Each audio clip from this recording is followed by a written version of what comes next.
Alright guys, welcome to your 50th Objective-C tutorial, and in this tutorial I'm going to teach you that one last thing about the define statement that I didn't have time to do in the last tutorial, and I'm also going to be teaching you about the import statement, but trust me, it's super easy. Actually, here's an import statement right here, so you already know a little tidbit.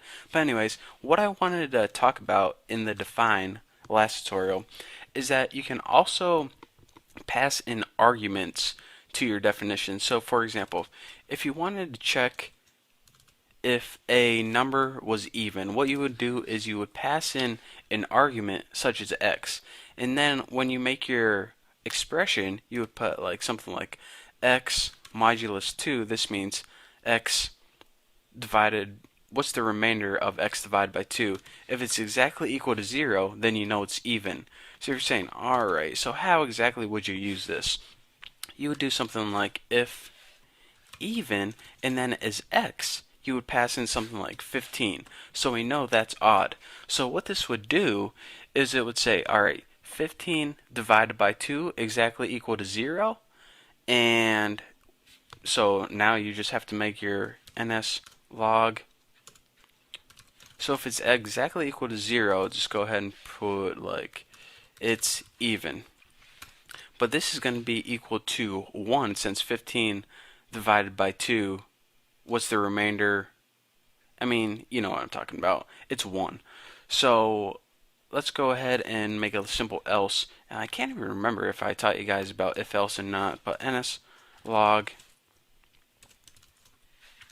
it's odd. So let's go ahead and run this a couple times and make sure it works. 15, we know that one's odd. And let's go ahead and try something like 24. We know that's even, so let's go ahead and build and run that. And it's even. So what this does is anytime it comes across even with a parameter after it, such as in this case, it takes this expression right here and it substitutes it, and as that parameter x, it fills it in just like that. So this is the code that your computer sees after it's done processing everything, pretty much replacing it for you. So that's the last thing I want to talk about in the define. And now let's move into something similar, but a little bit different. Objective-C gave you a really easy way to put all your defines in one location. Like if we put all of them in every program we built, define this, and then I want to define that, it get kind of annoying. I mean, it's the same defines over and over again. So what we can do is something really easy. Check this out. Right click source, or Apple click, whatever it's called. I set my mouse up to right click, but add new file, and then go ahead and get the default file and just name this something like crap. It doesn't really matter what you name it. What we're looking for is that crap header file.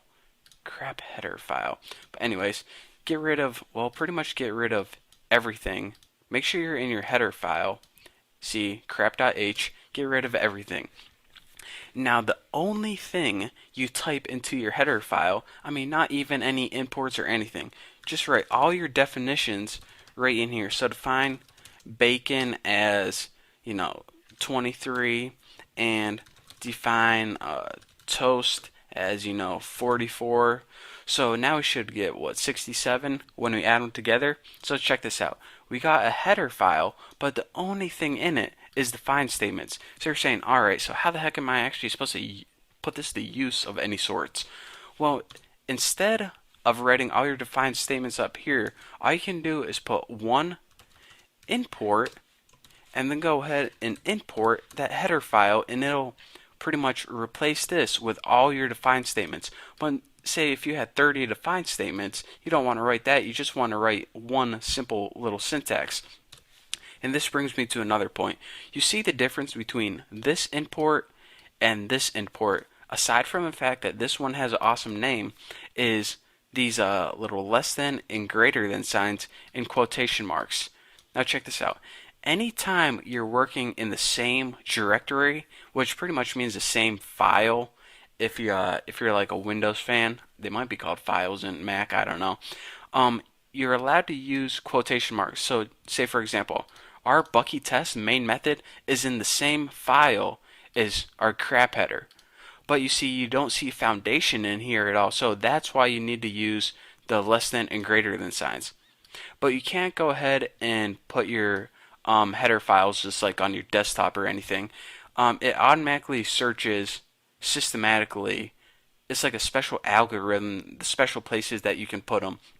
But anyways, just for simplicity, always put it in the same directory, and you won't mess up if you right click source, add new file. It would always appear where you want it to. So that's pretty much the background to that. Quotation marks, it's in the same file or directory. So anyways, now that we imported crap H, we imported bacon and toast, but we did it a lot easier. Now we can do something like int x equals bacon plus toast, just to see if it works. Now let's go ahead and ns log it out. On the screen, got to make sure this baby works, because this is one fine program we got here. %i, and I forgot what it was supposed to equal. And, well, we'll see in a second if we don't get any errors. 67, there it was right there. So what it did is import crap h, took all your define statements and imported them into your main program, buckytest.m. And then what it did is it replaced bacon with, let's see, 23, toast with 44, added them both together, got 67, and then printed out, well, NSLog does, just print out 67 right there. So in this tutorial, what exactly did we learn? We learned that we can pass arguments into define statements, and we actually, I meant to say also learn how to import a bunch of crap instead of typing a bunch of defined statements. Oh, and we also learned the difference between quotation marks and these little brackets. So, pretty informative tutorial. I pat myself on the back for that. So thank you guys for watching. I guess if you want, I can go ahead and copy the source code and post it in the link below. Yeah, I'll do that right now.